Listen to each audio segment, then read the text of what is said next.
پێغەمبەر صلی الله عليه وسلم دوای 2 هەفتە گەیشتە مەدینە، هات گەشتە یەثریب، شاری مەدینە.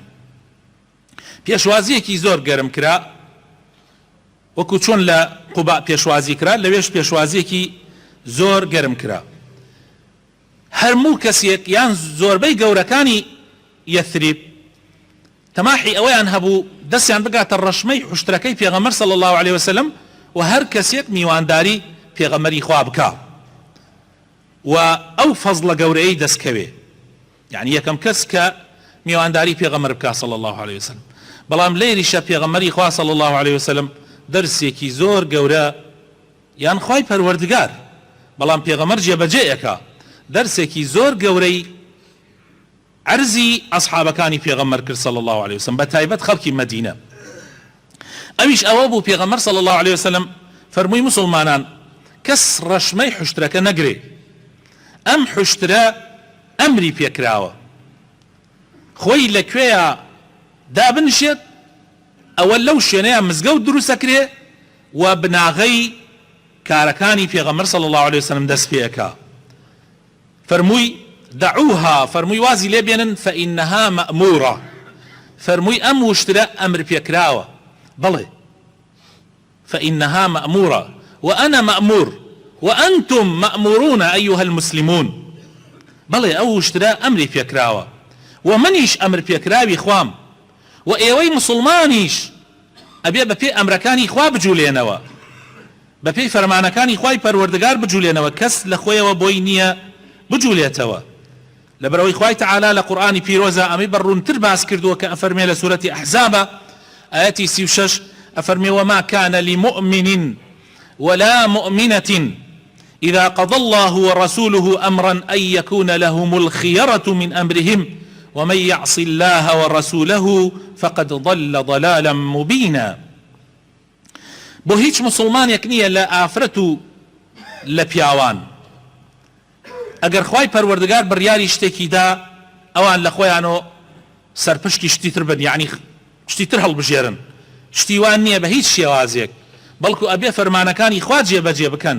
هەر کەسێک لا بدا و سەرپێچی بکە، سەرپێچی خوا و پێغەمبەرەکەی بکە، بەڕاستی گومڕابوونێکی ئاشکرا گومڕا بووە.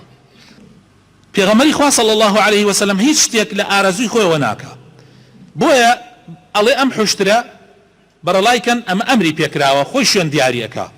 ئەو حوشترەش چوو تو شوێنێکی دیاری کرد کە شوێنی مزگەوتی پێغەمبەرە صلی الله عليه وسلم ئێستا، اللهم صل على محمد وعلى آل محمد، کە شوێنی ئەو مزگەوتەیە دیاری کرد. طبعا ئەمە دەرسی گەورەی تایە بۆ ئێمە و بۆ ئەو خەڵکەشی کە لەوێ بوون، حتا پێغەمبەریان تیاما ئەو دەرسە مایەوە لە ناوانە، چونکە برا بەڕێزەکانم خەڵکی مەدینە نازانن، بە تایبەتی عەوامی خەڵ شتی عملیان ئەوێ بە بەرچایان و ئەنجام بدرێ.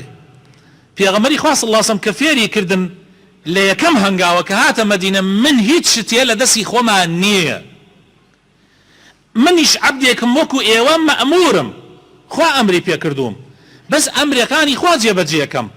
ئەم حوشترە بە ئەمری خوا شوێنی مزگەوتەکە دیاریەکە، بۆیە لە داهاتووە ئەگەر هەر فەرمانێک بۆ من هات، هەر فەرمانێک بۆ من هات و پێتانم ڕاگەیاند، پێویست ناکا بگەڕێی بڵێ معناکەی چییە و بۆ چییە و حکمەتەکەی چییە، ئەمە خوا و توێتی و جێبەجێەکەی. ئیسا ئەمڕۆ کۆمەڵێک لە مسلمانان هەر قسەیەکەی ئەڵێ بۆ وابێ، ئەڵێ فڵان شت حرامە ئەی بۆ حرامە، فڵان شت وایە ئەی بۆ وایە، هەرچی شتێک ئەڵێ ئەی بۆ وایە ئەی بۆ وایە، کاکە خوا وای فەرمووە. ئەگەر معنا و حکمەتەکەی بزانی فەخێر عەلا خێر، شتێکی باشە، ئەگەر نەشیزانی فەرمانی خوایە و جێبەجێەکەی تەواو. ئیتر نابێ نەکبەتی بمانگرێ هەموو شتی ئەبێ بیزانین معناکەی چی ئەوجا جێبەجێ بکەین. جا ئەگەر وابێ خۆ نابێ دەستنوێژ بگریت، تۆ چوزانی حکمت لە دەستنوێژ چییە، تۆ چوزانی حکمت لە ڕۆژوو چییە، بۆ لەو مانگەیە بێ و بۆ لە ئەوە نۆکاتۆ تا ئەو کاتە، مەرج نییە.